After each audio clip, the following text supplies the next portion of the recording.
A very good afternoon, friends.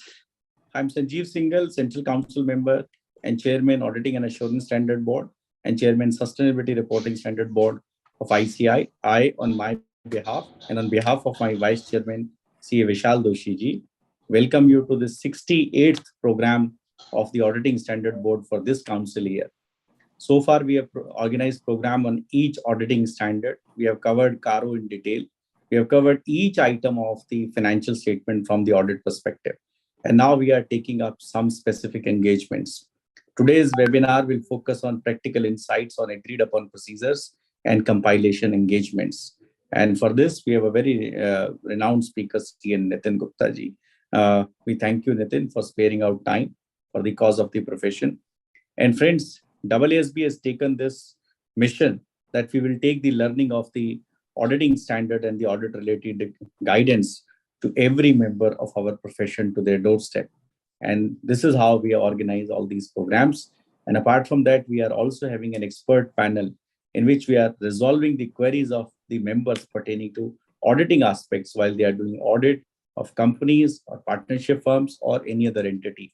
For this purpose, a 50-member expert panel is working, and this panel is open up to 30th of September, and this is free of cost. You can send your queries and the panel will answer these queries. Friends, I have the great pleasure that today a very esteemed council colleague, C. Gyan Mishra ji, is the keynote speaker. Gyan Mishra ji is, apart from being a fellow member of ICI, is an associate member of ICSI.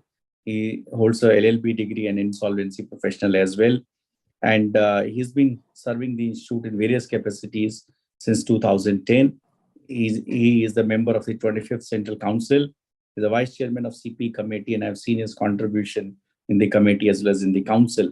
He's also a vice chairman of the Internal Audit Standard Board and Committee on Management Accounting. He's also a member of Examination Committee. And you would have seen that this time, despite the fact that exams were conducted 3 weeks later than the scheduled date, the results came in time for CA final and before time for CA intermediate. So kudos to him.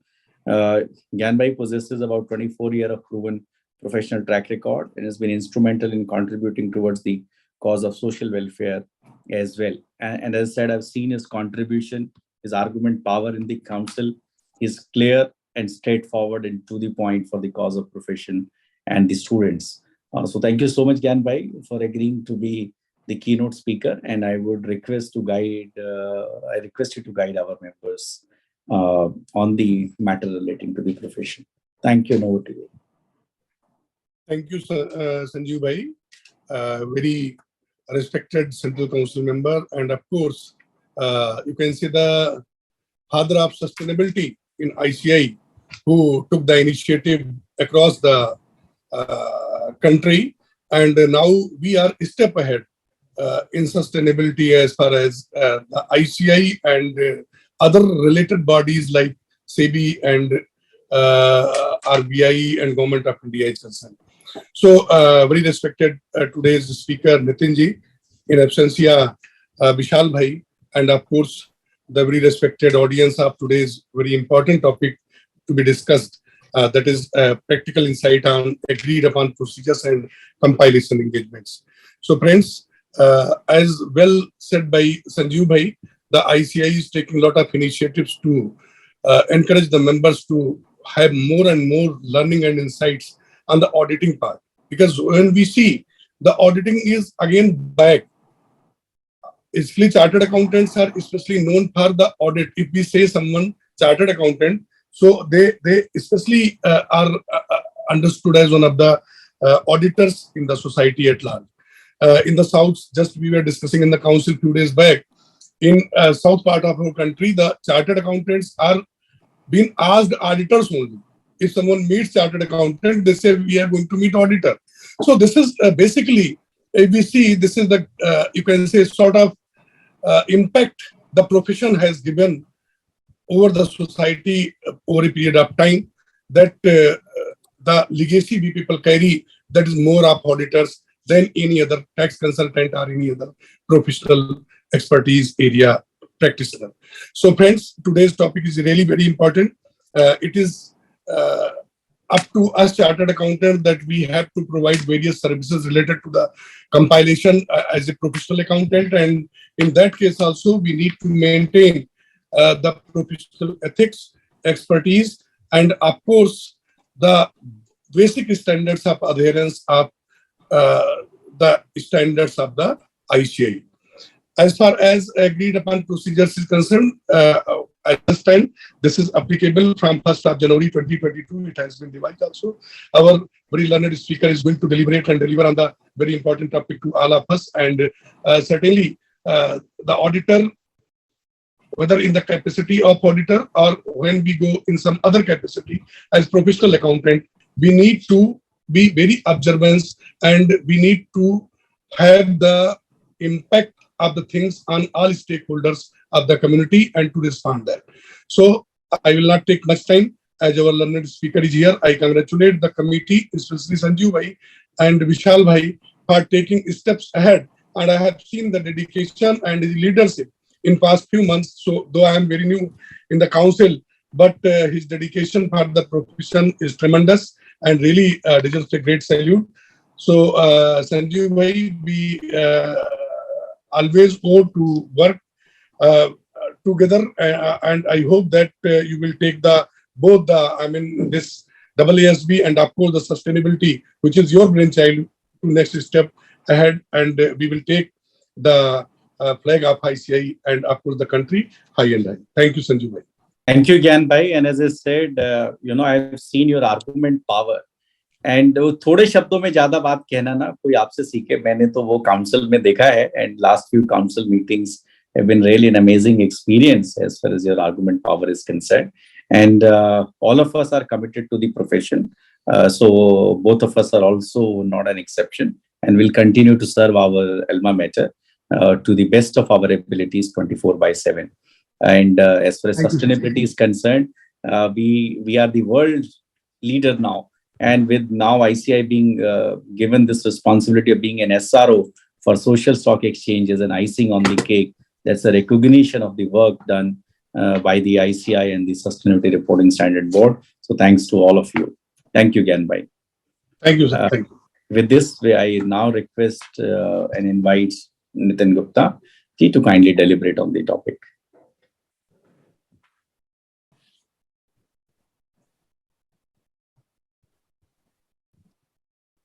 Nitin, over to you. Thank you. Let me put the presentation on screen.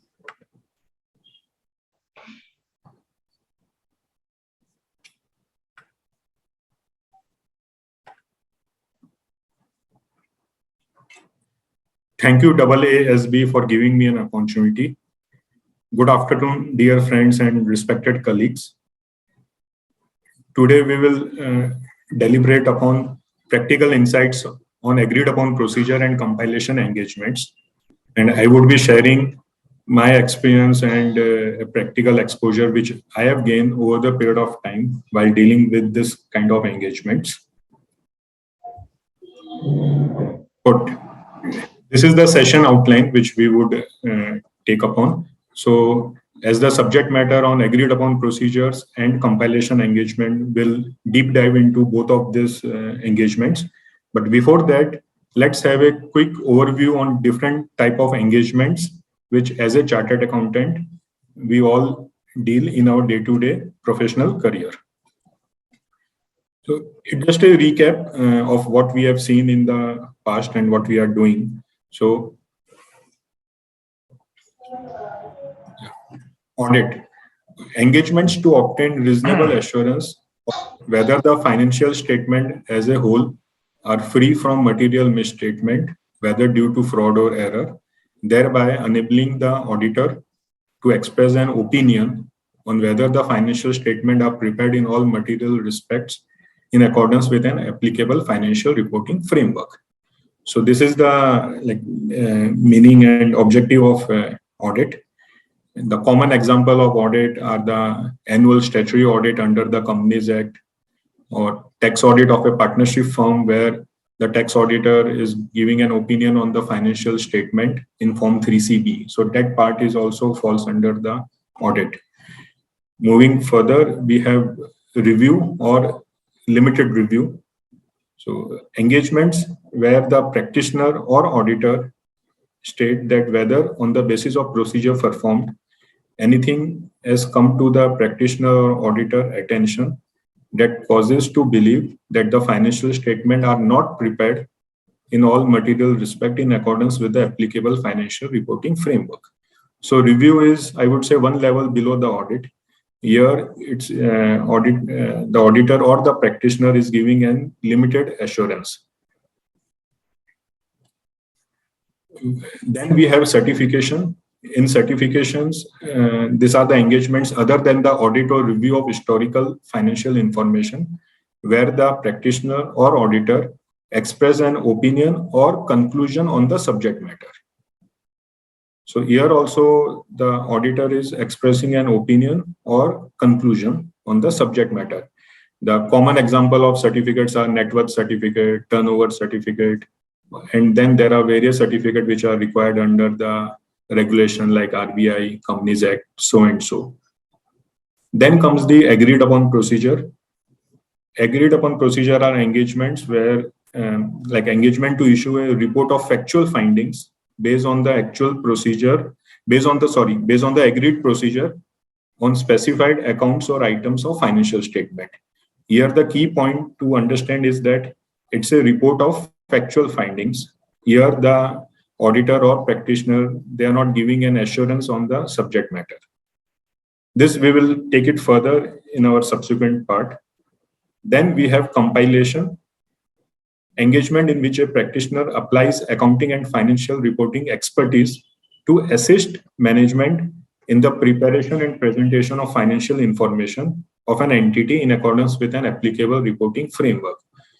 So it's a typical assignment engagement where the client is requested the practitioner to help them in preparing and presenting the financial statement, or it can be part of the financial statement like cash flow statement, so and so. Here also in the compilation, the practitioner is not giving an assurance on the financial statement. This is the interconnection between the standards vis-a-vis the different kind of engagements. So for the audit, we have standards on auditing. Then for review, we have standards on review engagements, which are SRE 2400 and SRE 2410. Then for the certificate, we have guidance note on reports or certificates for special purpose, revised 2016. So this is a literature which will give the entire flow of engagement where certificate is required to be issued.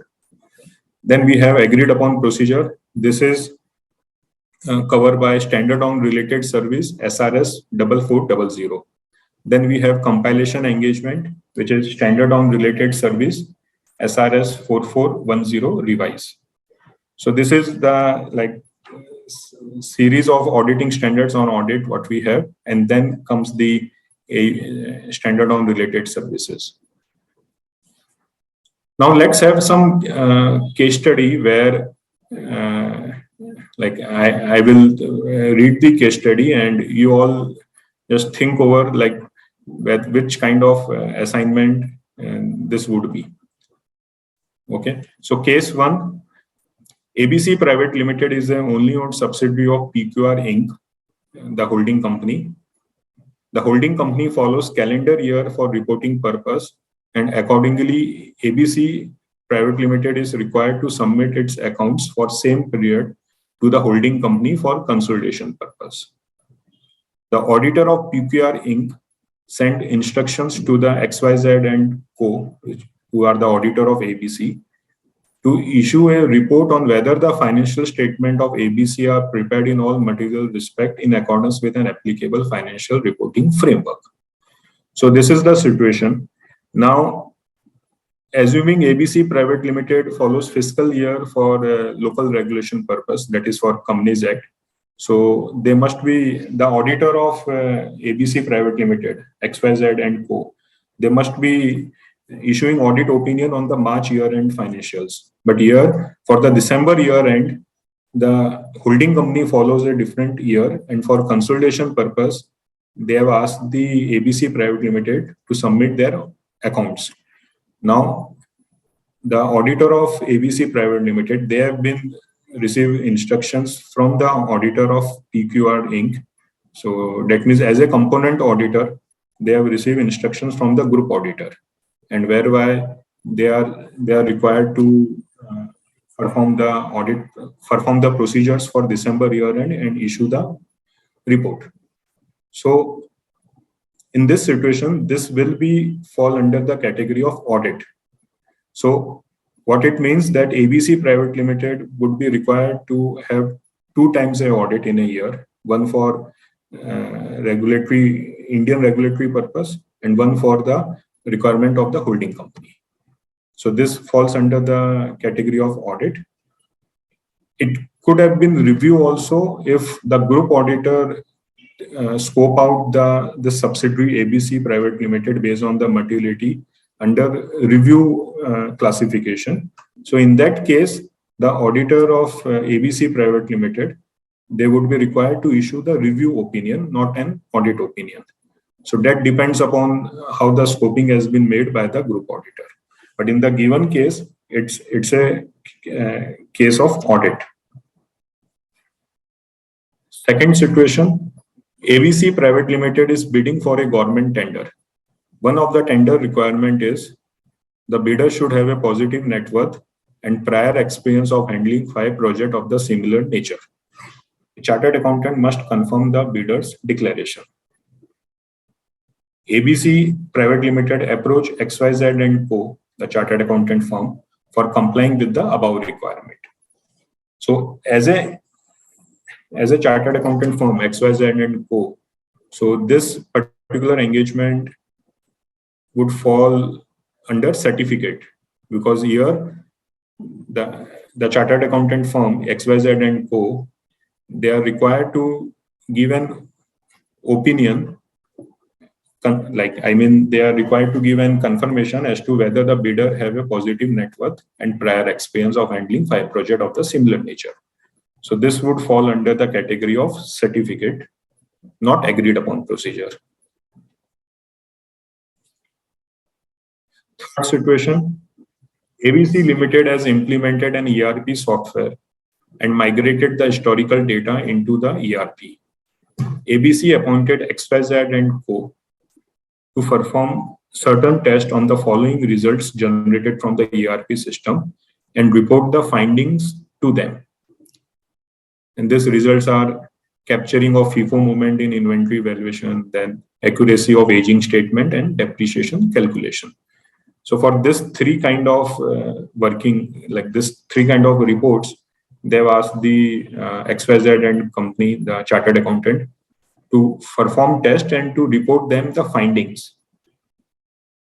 So this would fall under the engagement of agreed upon procedure, because here the chartered accountancy firm, they are not giving any confirmation or assurance on the functioning of the ERP system.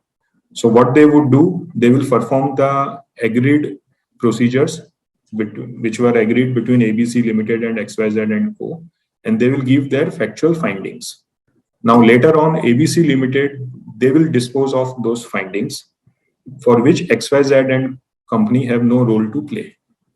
So this is a typical case of agreed upon procedure.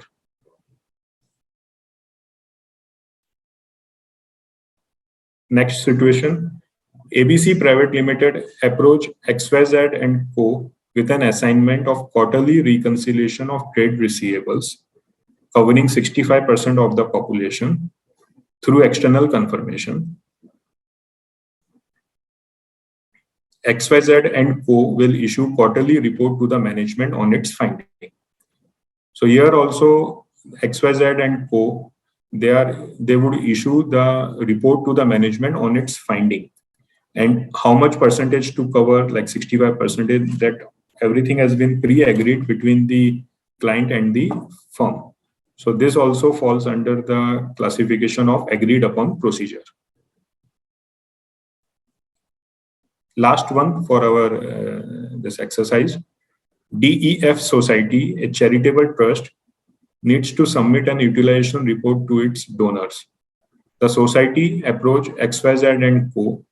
to issue utilization report confirming the utilization of the fund received from the donors as per the agreed activity. So here the chartered accountancy firm, they need to confirm whether the society has utilized the funds for the purpose for which it was raised. So this falls under the engagement type of certificates. This is commonly known as utilization certificate, but deliberately I have not kept in that certificate word in the case study. So this is the like example of utilization certificate, and this falls under the classification of certificates. What all we have discussed, so this is interesting one, like the identification of type of engagement is to be made at which stage of the assignment? At the time of agreeing the terms with the client, or during execution, or at the time of report drafting. So this is specifically for the young members or the future members, like to think over. So no doubt the answer would be A, at the time of agreeing the terms with the client. So one cannot decide at the time of report drafting or later part of the execution, like which type of engagement it is, because the engagement letter, the which standard on auditing to apply, everything need to be determined at the beginning of the assignment. So when the client approached the firm and they discuss about the facts of the cases, that time only this need to be determined, agreed. So there should not be any ambiguity in terms of the type of engagement at a later stage of the engagement.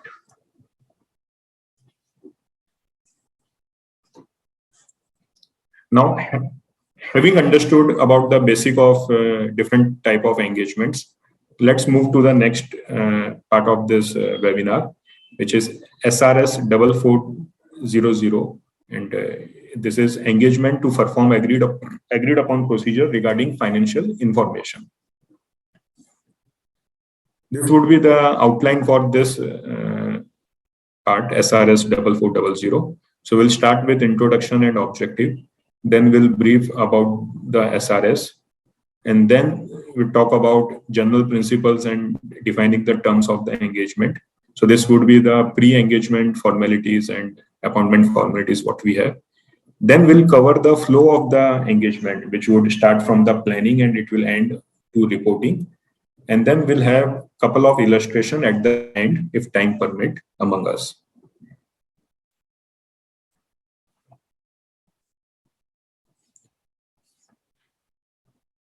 In an engagement to perform agreed upon procedure, the auditor is engaged to issue a report of factual findings based on specified procedure performed on specified subject matters of specified elements, accounts, or item of a financial statement. The important point to note over here are the one which are shown in a bold one. We'll take it further in the subsequent slide. Examples would be for an individual item like accounts receivable, accounts payable, and for a group of accounts like transaction with related parties. So in a typical example for accounts receivable, the client has approached the chartered accountancy firm to help them, basically to assist them in reconciling the receivables and then perform the subsequent procedures on the reconciling items, which is there in the confirmation. So this would be an example of accounts receivable for agreed upon procedure. Similarly, for accounts payable also, this can be the situation. For transaction with related parties, it can be group of accounts like sales, purchase, and the client has asked the chartered accountancy firm to vouch the transactions with related parties and to give the factual findings as to whether these transactions are supported with the external evidence or not, something like that. So this would be fall under the category of agreed upon procedure. Now, the term auditor is used throughout this SRS. Such reference is not intended to imply that person performing related service need necessarily be the auditor of the entity's financial statement. So what it means that agreed upon procedure can be done by the auditor of the client, or it can be done by a non-auditor, like what we called as a practitioner. So in for this webinar also, I will use either the word auditor or practitioner for this SRS 4400. But important point to remember is that procedure can be done by the auditor or can be done by a person who is not the auditor of that client.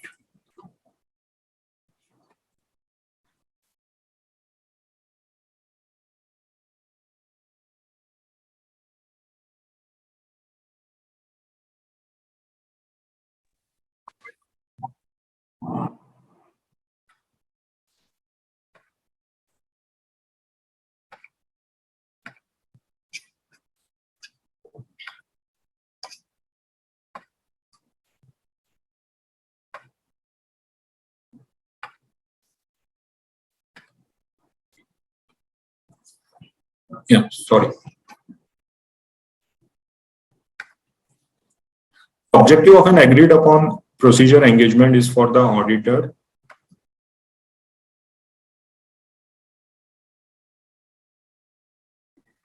and any appropriate third party have agreed and to report on factual finding.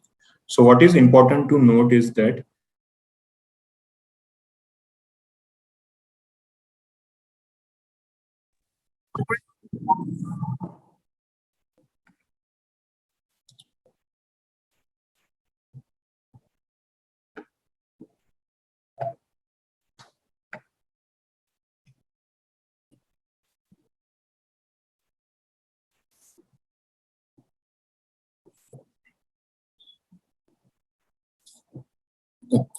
procedures should be pre-agreed at the beginning of the engagement between the client and the auditor, and those should be mentioned in the engagement letter itself. So this is important one. There should not be any ambiguity at the later stage of the assignment. Then it's a factual reporting. No assurance is expressed by the auditor or practitioner. And then report is restricted in use. This is only the agreed upon procedure report would be addressed to the management or to the third party who are part of the engagement. But otherwise, the report is not for general purpose and it can't be circulated or distributed to anybody else. So these are the essence of the agreed upon procedure engagement. Important point to remember for all of us is that it is factual reporting, no assurance. So please remember this. That would be most important part. About SRS 4400, the purpose of this SRS is to establish standards and provide guidance on the auditor's professional responsibility when an engagement to perform agreed upon procedure regarding financial information is undertaken, and on the form and content of the report that the auditor issue in connection with such an engagement. So here, the entire SRS 4400, it provides the guidance on the auditor's professional responsibility on the agreed upon procedure, and also it talks about the form and content of the report.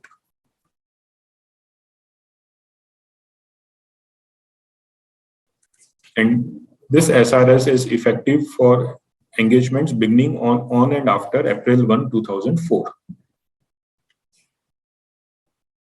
Now, what are the general principles and terms of the engagement?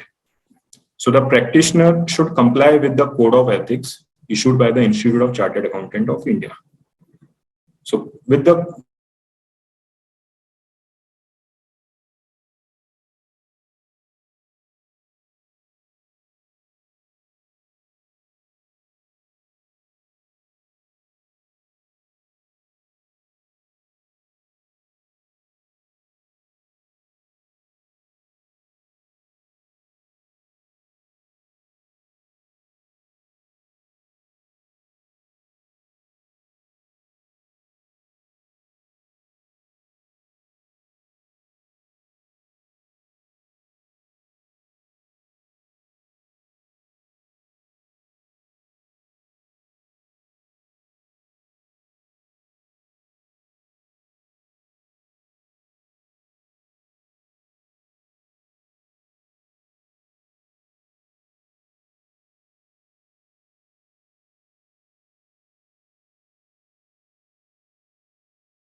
I'm so sorry for the network issue. Please bear with me.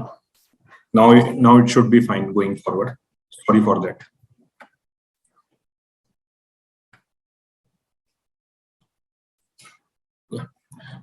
We were deliberating on general principles and terms of the engagement. So independence is not a requirement for agreed upon procedure engagement. So, however, the terms of engagement may require the practitioner to comply with the independence requirement of the Code of Ethics issued by ICI.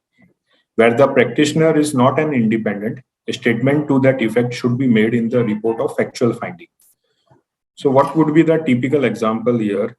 A chartered accountancy firm who are like responsible for the bookkeeping for their client. So they have been requested to perform agreed upon procedure on certain matter. So if that is the situation, then independence is is not met. But still, if things are fine and they can, as long as they can perform their engagement, so they can issue the report. But in the report, they need to mention that they are not the independent. So this is what the standard is talking about.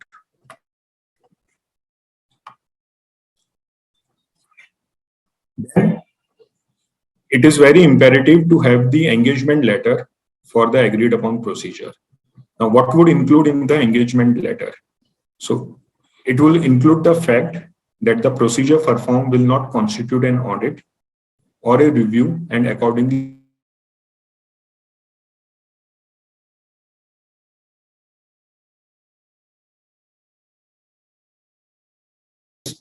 by the client or anybody else. And then what is the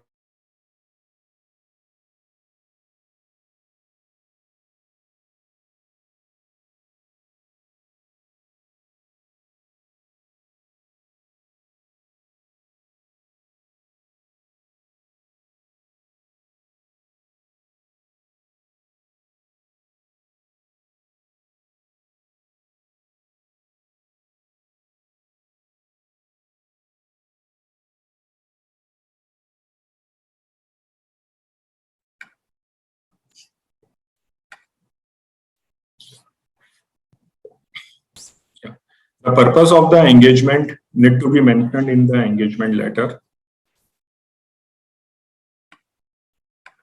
Then, what is the financial information on which agreed upon procedure will be applied? It's like receivable, payables, and how much percentage of receivables, like that. So that need to be covered in the engagement letter. Then, what would be the nature, timing, and extent of procedures to be applied? So those need to be mentioned in the engagement letter. And then what can be the limitations on distribution of report? So that should be mentioned in the engagement letter. In addition to this, the general terms and condition, billing related information, terms of service, which any firm would have the standard engagement letter, those can be the over and above. But this would be the minimum thing which the standard talks about to refer in the engagement letter. We'll have the one illustrative engagement letter at the end of this webinar, and in the appendix to SRS, the engagement letter itself is been given as a illustrative, which the members can look upon when they would do this engagement. For the planning and documentation, standard states that the auditor should plan the work so that an effective engagement will be performed. Now, what can be covered in the planning? It would cover I would say the duration of the engagement, the internal team meeting among the team related to the subject matter, then what can be the further steps to carry out the procedures. That kind of discussion should be there between the engagement team deployment, who would be carrying out what kind of work, like what we have, team allocation. So such kind of planning need to be made at the beginning of the engagement, and those need to be documented in the planning section of the for the audit file what we have. Similarly, when it comes to documentation, the auditor should document matter which are important in providing evidence to support the report of factual finding and evidence that the engagement was carried out in accordance with this SRS and the term of the engagement. So what it means that when we have the separate standard on audit documentation, SA 230. So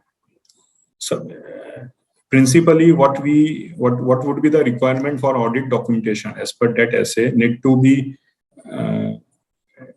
fulfilled here also as required for this engagement. And any kind of work papers, any kind of working sheets which the team has prepared, which would support the findings which the team has mentioned in the factual in the report, should be supported with the appropriate documentation, and which would be documented in the file. So at the end, somebody can corroborate what they have done. So this is regarding planning and documentation. Then in terms of the procedure, what different kind of procedure one can do in an agreed upon procedure. So the standard has given the examples. These are common one which we find in the audit also. So it would start with the inquiry and analysis. Inquiry would mean corroborating the facts and inquire with the client personnel on the subject matter. Recomputation. So this would mean recomputing the depreciation or the interest expense, like if those are the subject matter. So recomputation auditor might need to be performed. Then comparison and other accuracy check. So comparison is what we typically call as a vouching, like compare one set of document with another. Then observation can be when the engagement is related to physical verification of inventory or fixed assets. So their observation would be required. Inspection of documents. Documents can be invoices, external supportings like GRN, then purchase order, so and so. So those documents need to be inspected. And then obtaining confirmation in an example of agreed upon procedure where the procedure is to obtain the confirmation and then verify the reconciliation, what items are there in the reconciliations. So obtaining confirmation can be one of the way in which the agreed upon procedure will be carried out. So these are the different possible way, I would say, in which this need to be done. The selection of appropriate way would depend upon the subject matter of the engagement. In the report for agreed upon procedure, these are the matters which need to be reported. So first, it will start with title. So title itself should mention that this is agreed upon procedure on factual findings. So those need to be clearly separated from an audit report, what we have otherwise. So title, then addressee, it would mean the board of directors or the appointing authority. Then identification of specific financial or non-financial information to which agreed upon procedure have been applied. So it would, in the example of trade receivables, so this would be the specific financial information which need to be identified at the beginning of the report. Then a statement that the procedure performed were those agreed with the recipient. So this specific declaration would be required in the report. that these procedures are performed which were agreed with the company at the beginning, and a statement that the engagement was performed in accordance with the standard on related service applicable to agreed upon procedure engagement. Then identification of the purpose for which agreed upon procedure were performed. So this would be the purpose was stated by the client at the beginning, which was referred in the engagement letter. That same purpose need to be brought in the report also. Otherwise, the report would be incomplete. Since it's a specific procedure, so the purpose should be mentioned in the report itself. Then a listing of the specific procedure performed, what all procedures were agreed and performed, those need to be mentioned in the report. And then most important part, a description of the auditor's factual finding, including sufficient detail of error or exception found. So this would be the heart of the report, whereby the auditor would mention the factual findings. And if there are any exception, so he will mention that part also. And this need to be read in conjunction with the procedures which were performed. So what we have in the second bullet should be correlated with the third one. And then at the end, a statement that the procedure performed do not constitute either an audit or review, and as such, no assurance is expressed. This kind of specific statement also need to be mentioned at the end of the report, so that the reader of the report are well aware. And then moving further, a statement that had the auditor performed additional procedure, an audit or a review, other matter might have come to light that would have been reported. So this statement also need to be mentioned in the report to make it more meaningful. And then a statement that the report is restricted to those parties that have agreed to the procedure to be performed. So restriction in use paragraph also to be mentioned.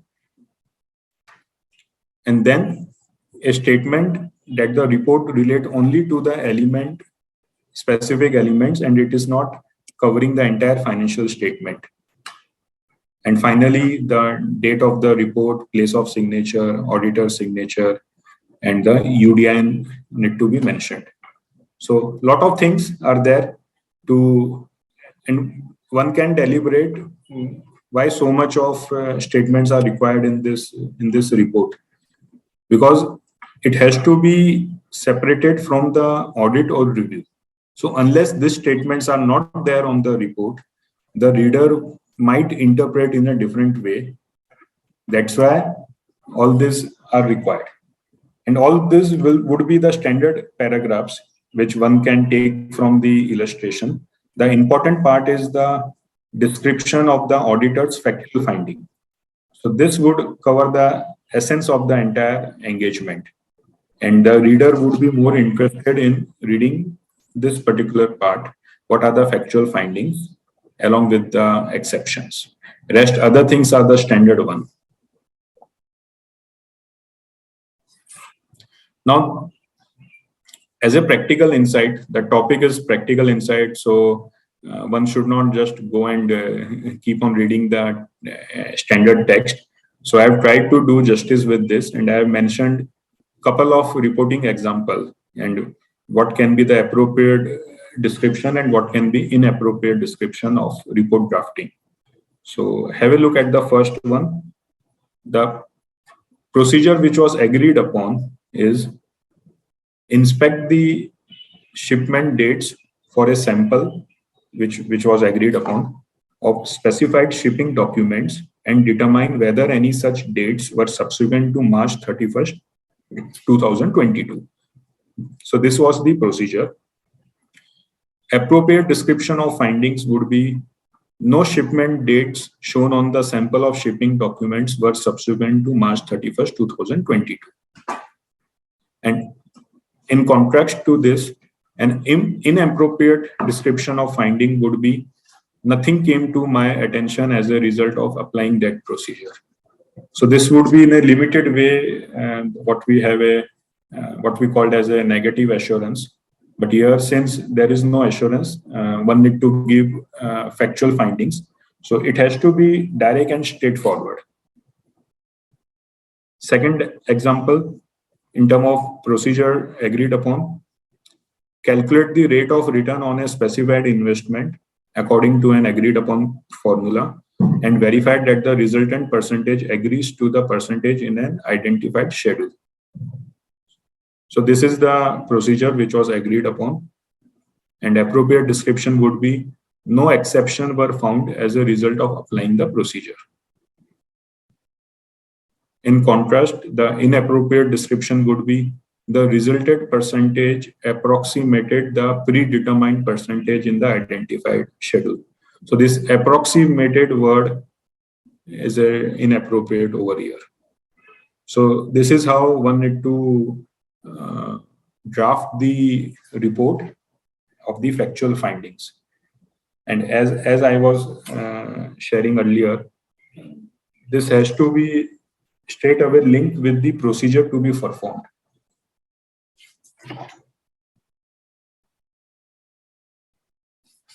This is all what we have covered in agreed upon procedure. The important takeaway for this SRS would be one need to remember very carefully that no assurance is given. It's a factual finding, number one. Number two, the procedures are agreed at the beginning of the engagement. Now the question comes, who determines the procedure? Is the client or the auditor? So in an ideal scenario, the procedures should be first come from the client side, and auditor, based on their experience, they can add on to that, and then both should mutually agree and consensus to the procedures, and those need to be mentioned in the engagement letter itself, and then perform the engagement, carry out the appropriate procedures, have a sufficient and appropriate documentation to support the findings, and then report as per the requirement of SRS, whereby include all the standard statements and then the factual finding. So this would be the summary of the our deliberation on SRS 4400.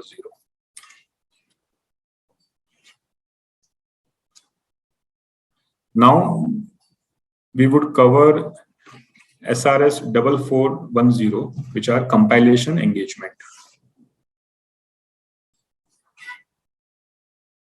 Session outline is similar to what we have in agreed upon procedure.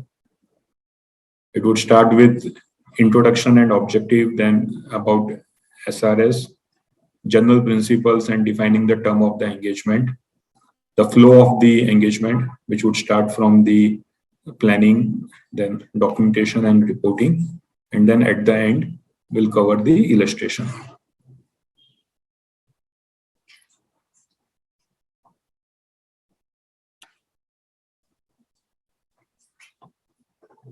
In the compilation engagement, an engagement is in which a practitioner applies accounting and financial reporting expertise to assist management in the preparation and presentation of financial information of an entity in accordance with an applicable financial reporting framework and report as required by this SRS. So let's try to help, like, to break this statement and understand. So it is an engagement where the client approach the practitioner and request them to assist in preparing and presenting the financial information. So this financial information can be one part of the financial statement, like, for example, statement of cash flow, or it can be the entire financial statement. It can be the interim financial statement. It can be the complete annual financial statement, like, say, as per Schedule 3, so and so. And once the financial statement or the financial information is compiled, by the practitioner. They hand over the compiled financial statement along with the compilation report to the client. Client in turn then refer that compiled financial statement for their end use, which can be audit, which can be submission of compiled financial statement to the banker, so and so. Because the client, their in-house team may be, I would say, occupied with other work, or they have their own limitation. So that's why they look for a practitioner who have expertise in financial reporting, and to save the time and efforts, they engage the external firm. So this is the, I would say, the crux of this engagement.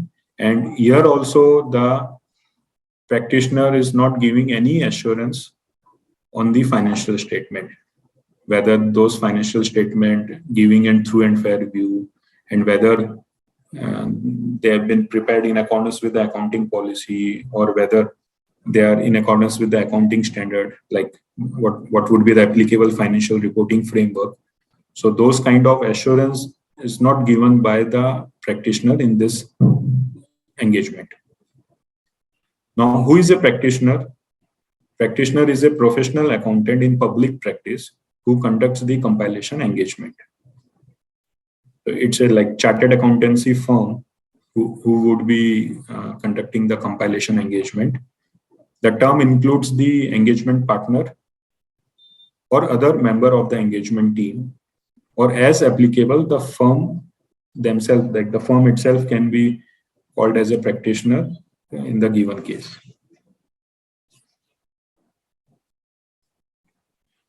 What is the objective in a compilation engagement? So the practitioner's objective in a compilation engagement under this SRS are to apply accounting and financial reporting expertise to assist management in the preparation and presentation of financial information in accordance with the applicable financial reporting framework based on the information provided by management. So this is important, that the information would be provided by the management, and on which the practitioner will apply his expertise and then prepare the financial statement. So the report which would be issued under compilation engagement would be in accordance with the SRS. Now, what is the essence of this engagement? Is that management retain the responsibility for the financial information. So the management, they are responsible for the maintenance of books of accounts, for having the appropriate internal control, designing and operating effectiveness both level, and then to provide the appropriate information to the practitioner, and then at the end, the final product which will come as a compiled financial information, that would be the responsibility of the management when they will forward those financial information to the subsequent person. So they are required to retain the overall responsibility, and this is not an assurance engagement. So whereby the practitioner is not issuing any opinion or confirmation on the compiled financial statement. And then the reporting framework can be general purpose or entity specific. So general purpose are like Ind AS or accounting standard what we have. So it can be for the general purpose, or it can be for the entity specific. Like for example, many times the contract between the client and the appropriate authority, they mandates the particular treatment of an particular accounting treatment. So if that is the case, then that entity specific framework would be required to follow here. And in the report, in the compilation report, the practitioner need to mention about the framework, what kind of entity specific framework has been followed while compiling this financial statement. So this is would be another example, like say for argument purpose, the financial statement need to be prepared on a cash basis. Okay, so that would be as per the specific requirement. So those need to be mentioned very clearly in the financial statement itself, and in the compilation report also the practitioner would be required to mention that the framework which has been followed. Regarding the scope, like what this SRS talk about. So the scope is, this SRS deals with the practitioner's responsibility when engaged to assist management in the preparation and presentation of historical financial information without obtaining any assurance on that information, and to report on the engagement in accordance with this SRS. So this we have covered in the earlier slides. So again, the emphasis is being made that no assurance will be provided by the practitioner. And the effective date for this SRS would be the compilation engagements undertaken after March 31st, 2016.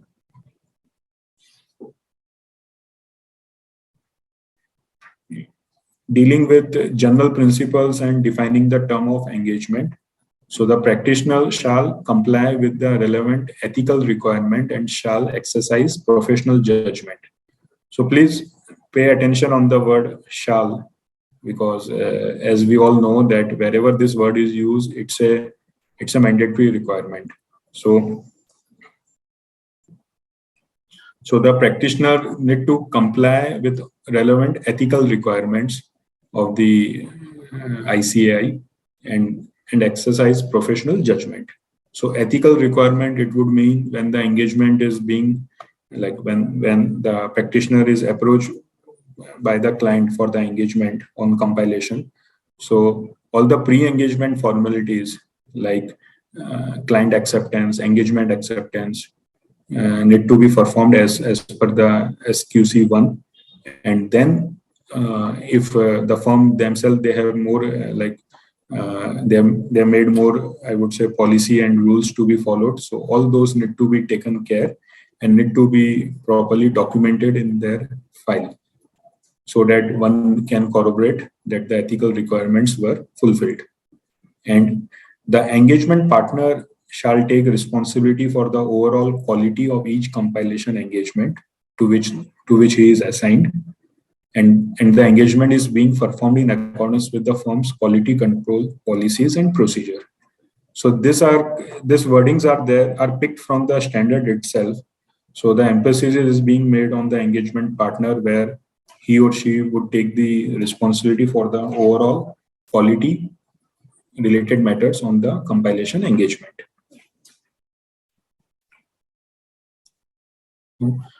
Now, as we have seen in the agreed upon procedure, for compilation engagement also, the engagement letter need to be exchanged and signed off at the beginning of the engagement, and both the parties need to agree with the terms of the engagement. So what would be mandatory matters to be referred in the engagement letter? So this is the standards extract. So first of all, it should mention the intended use and distribution of the financial information. So for what purpose the financial information will be compiled?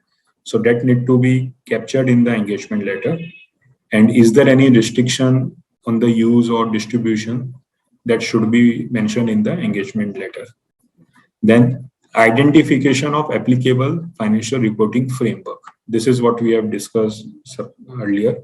So the financial reporting framework need to be mentioned in the engagement letter, and later on the entire execution need to be related to this applicable financial reporting framework only. What is the objective and scope of compilation engagement? Then the responsibility of the practitioner, including the requirement to comply with relevant ethical requirement. So the responsibility of practitioner would be typically that the practitioner will be responsible to compile the financial statement, and what would be the section in the financial statement that he need to take responsibility, and the time limit, so and so. So this would be the typical like responsibilities of the practitioner. Similarly, the responsibility of management also need to be mentioned in the engagement letter. So their responsibility would be taking the ownership of the books of accounts and design and implementation of internal controls. What data they would provide to the practitioner, those will be the accurate and complete. So those kind of responsibility, and plus it would have the additional responsibility. So this need to be mentioned in the engagement letter. And then the expected form and content of the practitioner's report. So that also, I would say, is required to be covered in the engagement letter. The practitioner's reports can be as per the SRS illustrative format, but if anything else can need to be covered in the report, so those matter is required to be mentioned in the engagement letter itself. And all this is, the idea is not to have any surprise at the last minute when the draft report would be exchanged. So that time not to bring any surprise or any ambiguity. So that's why these matters need to be mentioned in the engagement letter itself. Now let's take a step further. Having done the pre-engagement formalities and exchanging the engagement letter, now comes the execution of the engagement. So now what first thing the practitioner need to perform? So the first thing would be obtain the understanding of the entity's business and operation, including the entity's accounting system and accounting record. So this would be important because unless this is not understood by the practitioner, perhaps he would not be in position to compile the financial statement, compile the financial information, if that is one part of the financial statement or the entire financial statement. So business understanding and knowledge of the entity's accounting system, like for example, whether they follow Tally or they have ERP, what kind of reports are generated, so and how the data entry approval process. So although the practitioner is not required to perform audit and not to issue any assurance, but this kind of basic understanding is very paramount to have the appropriate engagement and then to perform the compilation process. And having understood the entity's business and operation, now the practitioner would start reading the documents which the management has provided to them, seek the explanations wherever they have any issues, and read or cite any other record or such other information as needed in order to compile the financial statement. So I would say the procedure are very wide because at the end a financial statement is being compiled, and then discuss with the management the significant judgment made during the compilation process. So what all judgments were made by either by the management or by the practitioner, those are required to be discussed and agreed with the management. Now, take a simple example where the client has given the trial balance to the practitioner and requested the engagement is to prepare the financial statement, and the closed trial balance is given to the practitioner. But do you think that mere by getting the trial balance, the practitioner would be in position to compile the financial statement? I would say maybe, but that won't be an effective way. So it is very important for the practitioner to first understand the entity's business, what accounting system they are followed, through what way the trial balance has been extracted, and then have a read to the certain documents. Like for example, in the disclosure notes, like the current and non-current classification that is required to be given, the actuarial valuation, all those disclosures which are there as per AS 15, those are required to be given. So unless the practitioner is not read the reports or any other document, so how he would compile the financial statement? So in sense, it would mean the audit, but the objective is not to perform the audit test so that to give an audit opinion. Here, the sense would be to have a effective and to have the complete information with the practitioner so that they can compile the financial statement. And in the entire process, there would be a judgment, judgments which would be required by the practitioner. So those need to be discussed with the management and take their consciousness. Now, everything is not straightforward or plain vanilla as what we are discussing. So there would be challenges, there would be disagreement with the management during the compilation engagement. So the standard gives the guidance on those kind of, I would say, disagreement or typical situation, which I have tried to capture through this slide, which is there in front of you. So the situation would be where the documents, records, and explanation provided by the management are inaccurate or incomplete.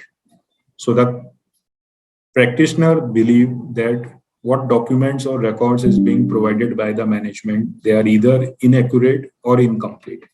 And as a result, he is not being able to do the compilation.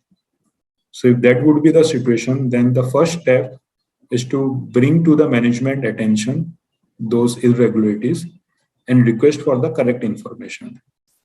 And if the management is later on provides the correct information, then move further and conclude the engagement. This is what it means. But if the management is not providing any resolution, either deliberately or unintentionally, so what? Because and this documents and this explanation are very integral to the compilation engagement, and without this, the practitioner would not be in position to compile the financial statement. So if that is the situation, then the standard refers to the withdrawal from the engagement. So in that case, the practitioner would be withdrawing the engagement after giving the appropriate information or communication with the management or those charged with governance, reason for the withdrawal and so and so. So this would be the typical situation if things goes for worst in the given case. Similarly, another situation where the financial information is being compiled at a draft level, but subsequently, before issuing the report, the practitioner come to knowledge that the compiled financial information does not describe or refer the applicable financial reporting framework. So the applicable financial reporting framework mentioned in the notes to accounts or background information is vague or is incomplete. Then either the compiled financial information are materially misstated. Now, having not performed the audit procedure, but then also if apparently practitioner come across the instances where he believes that this compiled financial information is materially misstated, or these are otherwise misleading for the user. So if this would be the situation, then again you have to approach to the management and propose for the required corrections. If those corrections are well made, then go ahead with the engagement and bring those changes in the draft, I would say, financial information, and then finally issue the compiled financial information along with the report.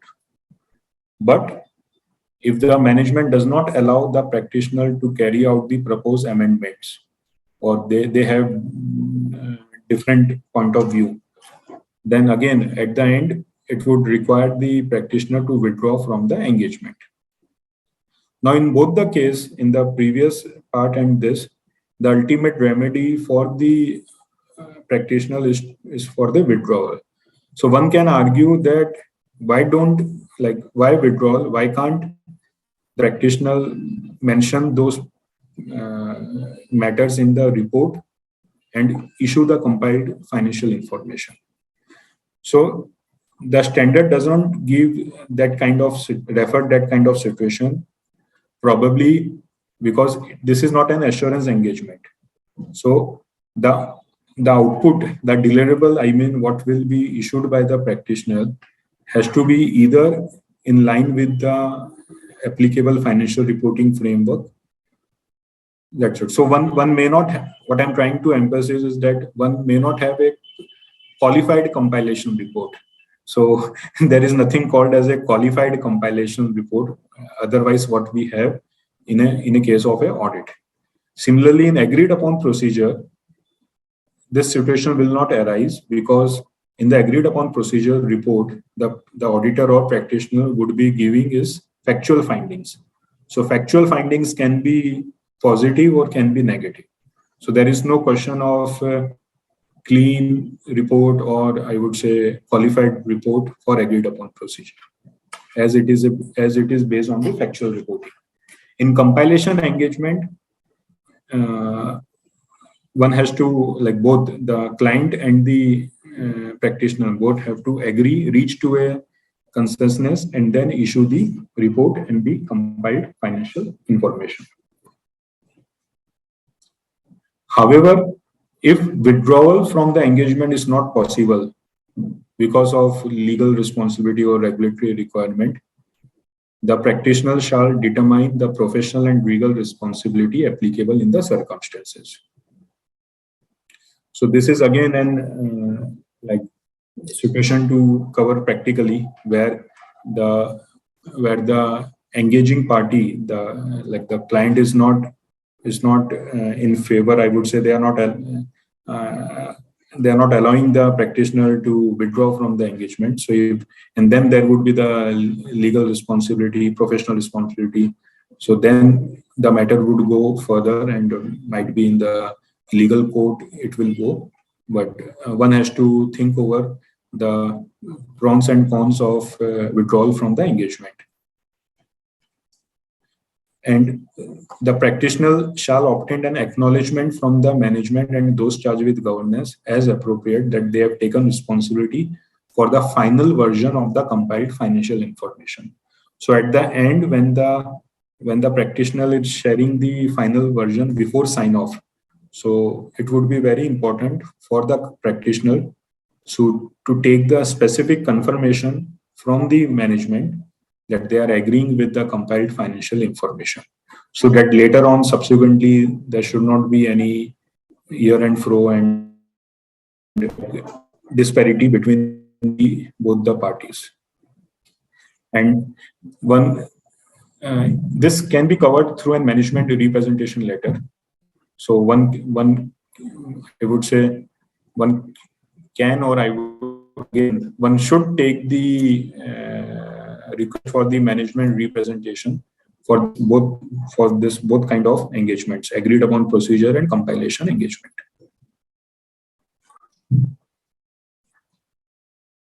In terms of the documentation, so this standard talks about these are the minimum documentation required in a compilation engagement. Anything over and above, one has to read SA 230 audit documentation and have all those audit documentation which the practitioner believes that this would be important to have the complete file archive with them. So in the documentation part, all kind of significant matter which have arisen during the engagement, so those need to be captured in the documentation with the fact of the matter, what was the client's response, and how the practitioner has disposed of that significant matter. So that kind of like memo or working note need to have in the file. Then very important, a record which would demonstrate that the compiled financial information reconciles with the underlying record. So what we have linking between the trial balance and the financial statement, because here the practitioner would be the answerable later on if the financial statement is not, say, agreeing with the trial balance, or what grouping and subgrouping the practitioner has made. So all those should be reconciled with the underlying documents, underlying information. Copy of final version of compiled financial information that we have discussed, and along with the sign off from the management.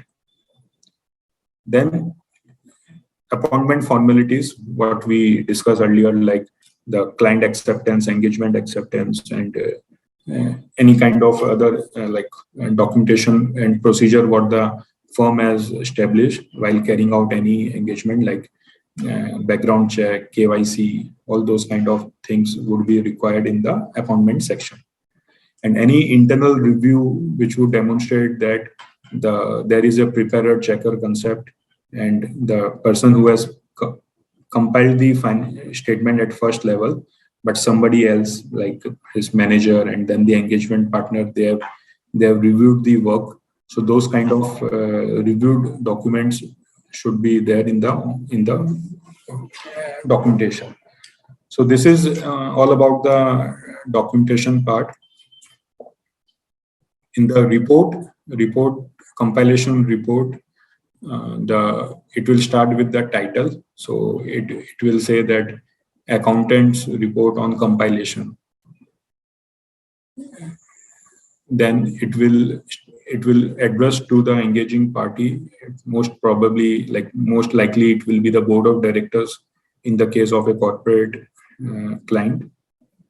And then a statement that the practitioner has compiled the financial information based on information provided by management. So this is important for the reader, and for the practitioner also to be very specific that this is being compiled based on the information provided by management. Then a description of the responsibility of management or those charged with governance as appropriate in relation to the compilation engagement. Identification of the applicable financial reporting framework, that whether these are as per Ind AS or accounting standards, or a specific entity specific framework is being used. So that need to be specifically mentioned in the report. Then what all financial information is being compiled. So their identification is required, whether, like for example, balance sheet, statement of profit and loss, cash flow statement, notes to account. So what I mean, if it's an entire set of financial statement, but still the individual statements need to be referred. This is similar to what we have in a case of audit report. Or if it's a only like some section of the financial statement, so that need to be mentioned in the report as an identification. And then a description of the practitioner's responsibility, what responsibility he is carrying. So his role is to compile the financial statement, and whether the practitioner has compiled with the relevant ethical requirements, and whether this compilation is being performed in accordance with the SRS. So those kind of specific statement is required to be given in the report. So it cannot be one-sided, that only take the responsibility statement from the management but avoid the practitioners. So it has to be both sides. And then a description of what a compilation engagement, like whether this is in accordance with the SRS or not. So that need to be referred in the statement. So when the practitioner is referring this specific statement, so it means that he is answerable, I would say, for carrying out the compilation engagement in accordance with the SRS. And then as an explanation, the practitioner need to state that this compilation engagement is not an assurance engagement. and hence the practitioner is not required to verify the accuracy or completeness of the information provided by the management. And accordingly, the practitioner does not express an audit opinion or a review conclusion on whether the financial information is prepared in accordance with the applicable financial reporting framework. So this would come at the end, again, to give more emphasis that this is not an assurance opinion. And finally, the date, signature, place of signature of the practitioner along with the EUDN. So that would be required at the end of the report. So this is the we have covered the compilation engagement. To summarize, like what we did for agreed upon procedure. So in a compilation engagement, the client, the entity, when they prefer to give the work to an external like firm to assist them in compiling the financial information. So then they will approach the practitioner. Practitioner means the chartered accountancy firm, and they would agree. So the first thing what need to be looked upon by the practitioner is what will be the applicable financial reporting framework. Number one, whether they have the required expertise and skills to compile the financial statement in accordance with the framework. And then what is the purpose of this financial statement, objective of this compilation, where the client is required to submit the financial statement that need to be clear and agreed among the parties, both sides. So if that is required for the audit purpose, or if that lenders or bankers, they are asking for the financial statement, like interim period financial statement, which is not subject to audit. Okay, so that interim period financial statement would be challenging for the client personnel to prepare. So that's why they are engaging an external agency, external firm, to help them in compilation. So then what would be the required resource? The practitioner need to plan the team movement, have the appropriate resources, the team members on the engagement, have a complete understanding regarding the timelines, whether the client need the compiled financial in 1 week time or 1 month. So whatever the time, but that need to be well planned between both the parties. And then client visit, whether this compilation would be done offline at the practitioner's office, or they need to travel to the client place. So those kind of project management required to be made, and then start performing the work.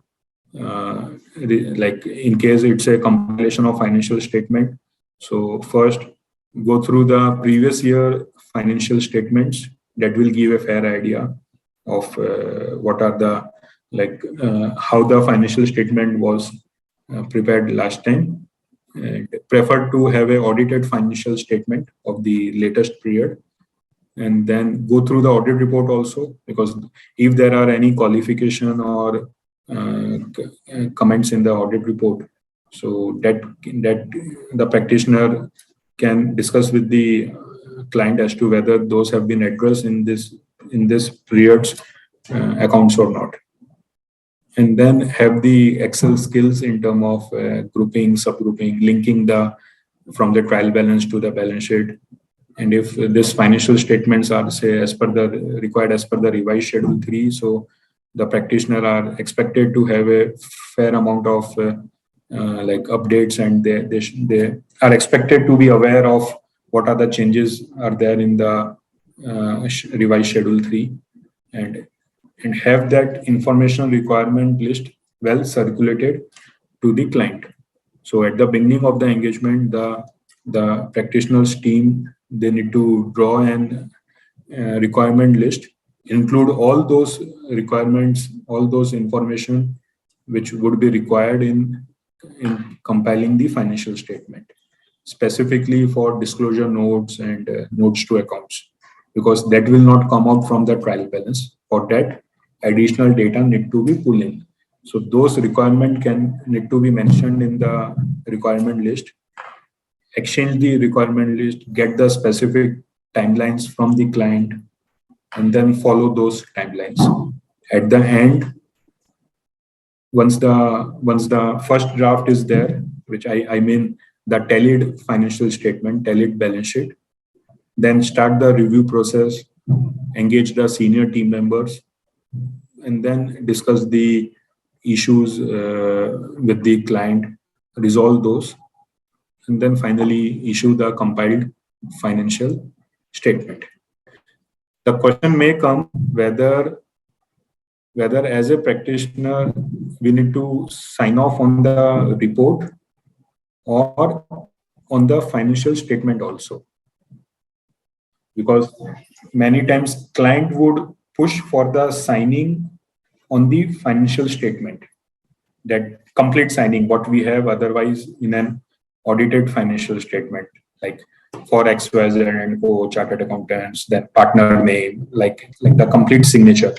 So standard itself doesn't talk about whether to have a sign off on the financial statement which is being compiled. What guidance or is given in the standard is to issue the compilation report, but doesn't talk about whether to do sign off on the compiled financial statement or not. If I need to answer this, so I would prefer not to have signature on the complete signature on the financial statement, but I can put my firm stamp on that and mention as a sign for identification purpose, so that my end product, my deliverable, what I have issued, and I'm identifying that this was the compiled financial statement which I was issued. So signed for identification purpose, that's the common terminology what many firms follow. So those kind of marking need to be made on the financial statement, but try to avoid the complete signature, because to a layman person, to an external world, they might be not don't have time, or they are not interested in knowing what is the report. So as soon as they find the signature on the chartered accountant signature on the financial statement, so that's a presumption that this is being audited. So one I would say one as far as possible one can avoid that.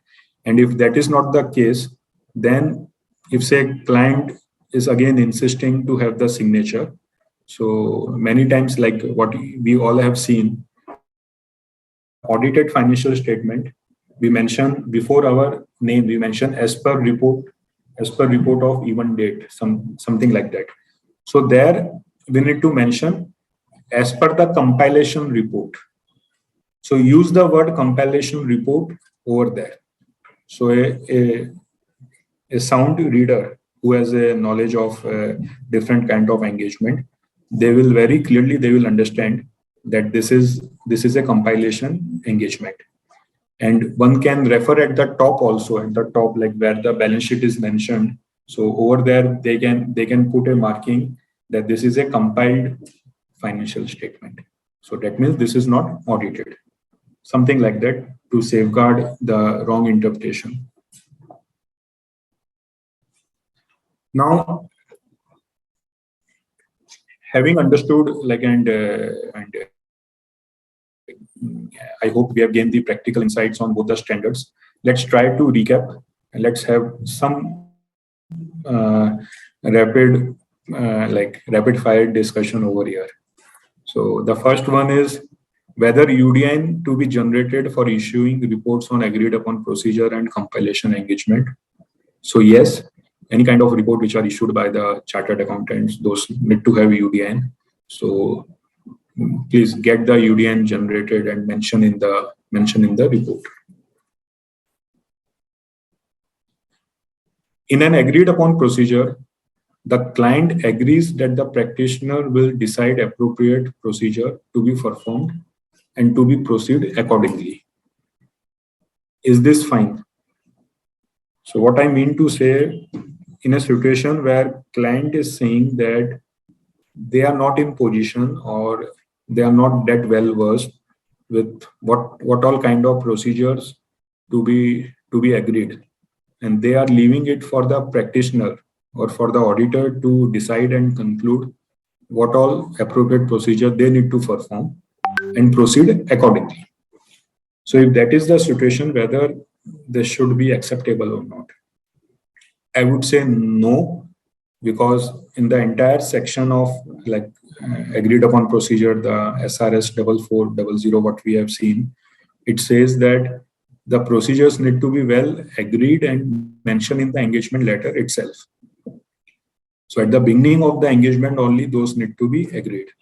So practically, it can be possible that client would give an overview as to what is their purpose, for what reason they are getting this engagement, and what they want to achieve. So accordingly, both the parties, the client and the practitioner, they can, like, one has to take a lead, do the list down the procedures to be performed, but then at the end, it should come out from the client only that these are the procedures, where client is also taking the responsibility, full responsibility, that they are fine with these procedures, and then mention those in the engagement letter. So this is practically how one can deal with this. But there should not be like at the end when the execution is getting over, that time the procedures should not be like expanded or modified. If that is the case, then it will be a separate agreed upon procedure. Is the practitioner who compiled the financial statement and issued the compilation report is answerable to the queries of the auditor who audits the said financial statement? So very practical one. Strictly, as far as the compilation engagement is concerned, the practitioner's role and responsibility gets over when they issue the compiled financial statement along with his report to the client. Later on, it is for the client to respond and to answer the queries of the auditor. If the client wish to engage the same practitioner to assist them in the audit, so then that is a separate engagement, which is not a part of the compilation. So again, to answer this point, the compilation engagement gets over when the compiled financial statement is issued to the client.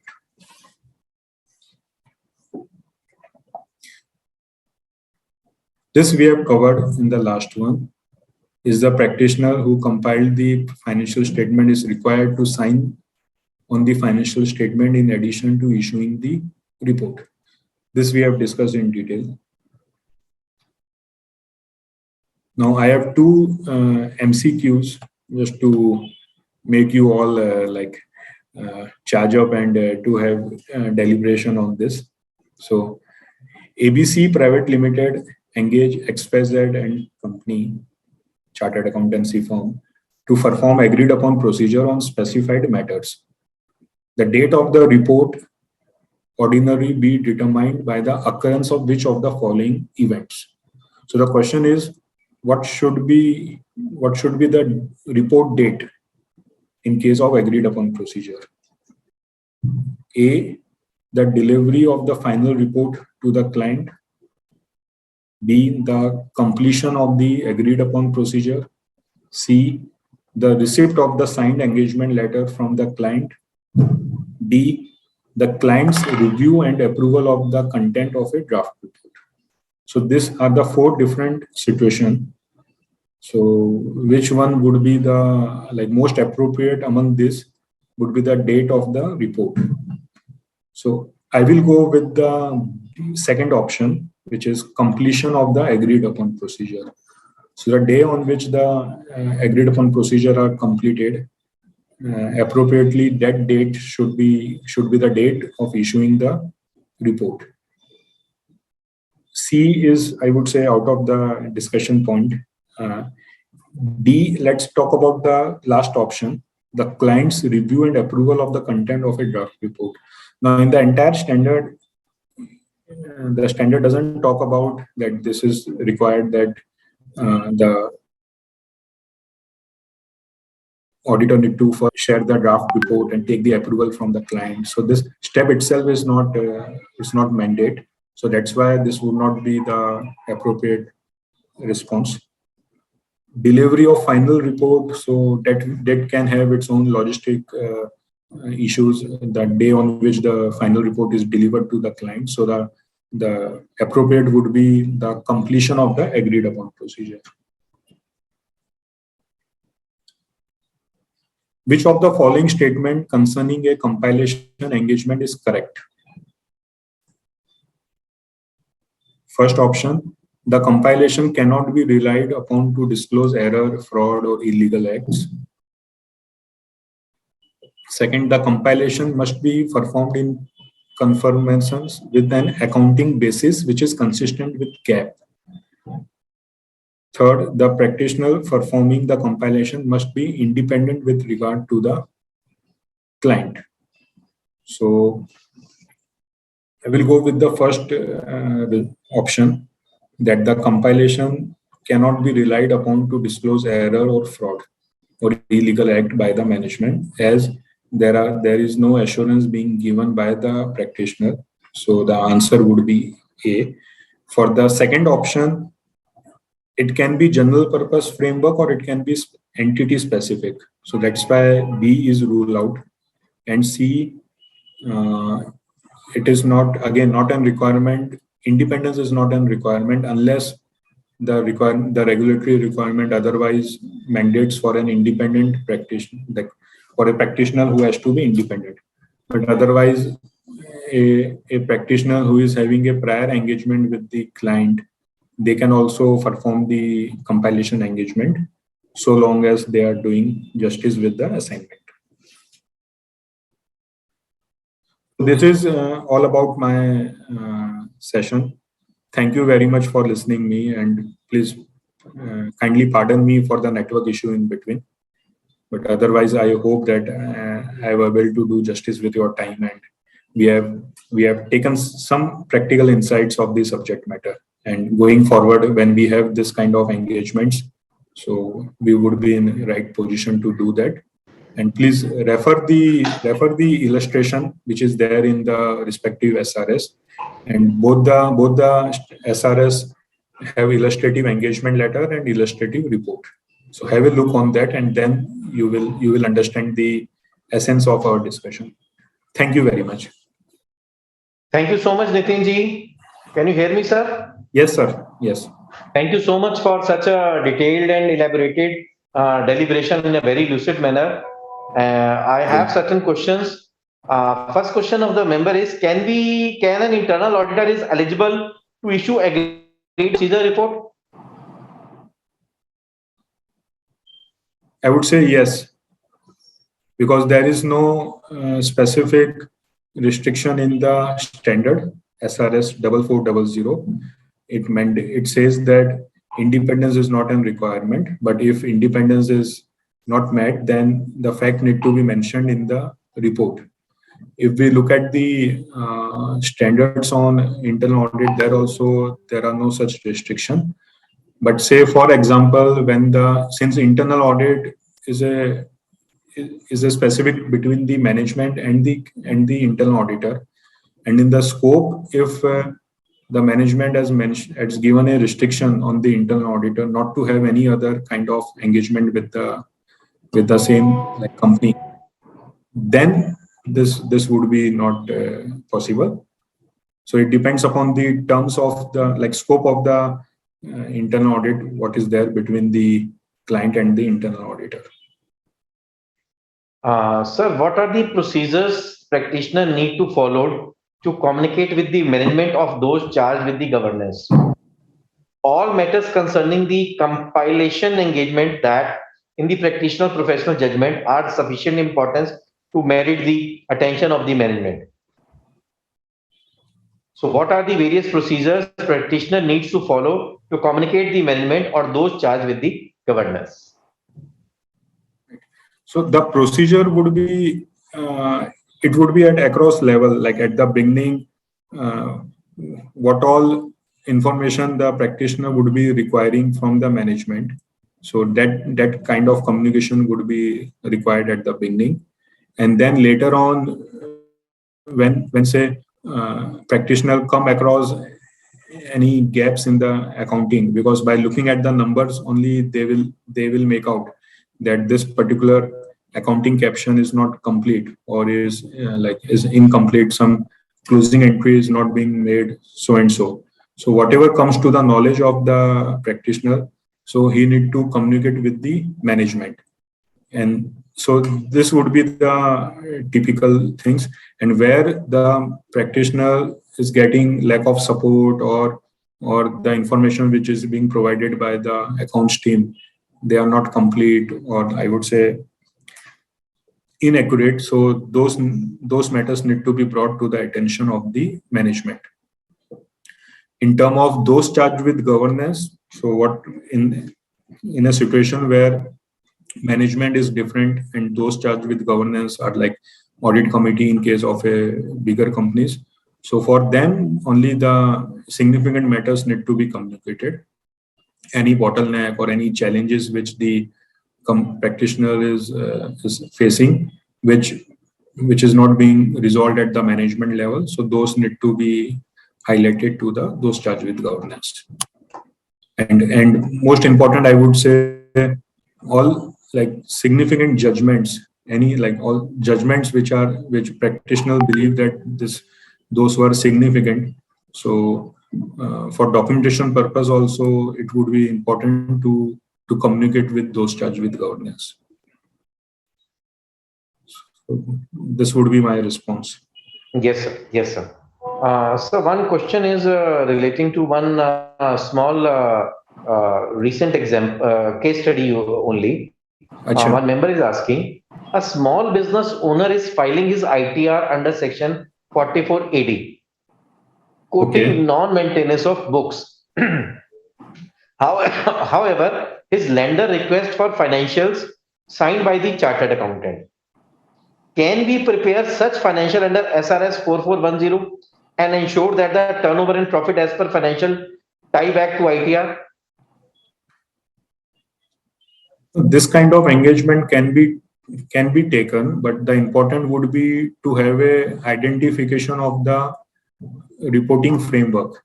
So whether what kind of framework they are using, since maintenance of books of account is not required. So I would take an example that the small businessmen, they are not following the accounting standard, but which they say they are following the accounting standard issued by the ICI, which are like accounting standard of non-corporate SSE.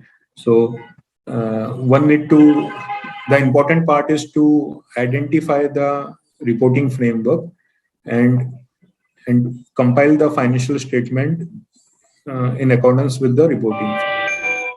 Not giving an audit opinion, but still there cannot be hybrid way.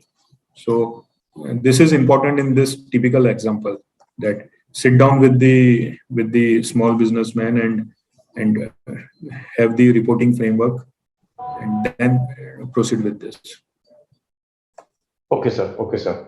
So these were the questions for today's deliberation. So thank you so much for sparing your valuable time and enlightening all of us on these two important aspects on SRS. We have gained a lot through your deliberation, and it was wonderful to have you at the AASB platform. On behalf of Auditing and Assurance Standard Board of Institute of Chartered Accountant of India, I extend my heartiest thanks towards you for sparing your valuable time and enlightening all of us on various intricacies on SRS 44 and 4410. Thank you so much, sir. Thank you so much. Namaste. Thank you, and all of you for listening me. Thank you.